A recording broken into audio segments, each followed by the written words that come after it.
Hi നമസ്കാരം, എൻ്റെ പേര് ഷാരോൺ കുഞ്ഞുവാൻ. ഞാനിപ്പോൾ ഉള്ളത് വേളാങ്കണ്ണിയിലാണ്. സെപ്റ്റംബർ 23 ഞങ്ങളോട് എത്തിയതാണ്. അപ്പോൾ ഞാൻ നിങ്ങളോട് ജസ്റ്റ് ഒരു ഇൻഫർമേഷൻ പറയാൻ വേണ്ടി, ഒരു കാര്യം പറയാൻ വേണ്ടിയിട്ടാണ്, വേറൊന്നുമല്ല.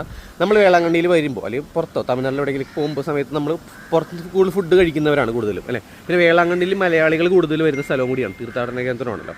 അപ്പോൾ നമ്മൾ ഇവിടുന്ന് ഫുഡ് കഴിക്കുമ്പോൾ ചിലവർ ഇവിടെ വന്ന് ഉണ്ടാക്കി കഴിക്കും, നല്ല കാര്യം. ഫുഡ് അല്ലെങ്കിൽ പുറത്തുനിന്നാണ്, ഹോട്ടലിനാണ് അല്ലെങ്കിൽ നമ്മൾ താമസിക്കുന്ന സ്ഥലത്തു നിന്നാണ് കഴിക്കുന്നതെങ്കിൽ നിങ്ങൾ അവിടുത്തെ വെള്ളം, അവിടുത്തെ ചൂടുവെള്ളം, ഹോട്ട് വാട്ടർ കുടിക്കാണ്ടിരിക്കുക. മാക്സിമം ബോട്ടിൽ വാട്ടർ കുടിക്കുക. അത് ഇവിടെ നിന്ന് മേടിക്കുന്നത് കുറച്ച് എന്താണ്, ഞാൻ ഇവിടെ നിന്ന് മേടിക്കുന്ന പറയില്ല, കേരളത്തിൽ നിന്ന് മേടിച്ചുകൊണ്ട് വരാം. ഒരു 8-9 കുപ്പി വെള്ളം മേടിച്ചിട്ട്, കേരളത്തിൽ നല്ല ബോട്ടിൽ വാട്ടർ കിട്ടില്ല, അതൊന്ന് മേടിച്ചിട്ട് വരാം. ഇവിടെ നിന്ന് മേടിക്കാണ്ടിരിക്കുക, അത് മാക്സിമം ഒഴിവാക്കുക. അതായത് വേളാങ്കണ്ണിയിൽ വന്നിട്ട് ബോട്ടിൽ വാട്ടർ മേടിക്കുന്നത് ഒഴിവാക്കുക. പിന്നെ ഭക്ഷണം കഴിച്ചതിന് ശേഷം ഇവിടുത്തെ വെള്ളത്തിൽ വായ കഴുകാണ്ടിരിക്കുക.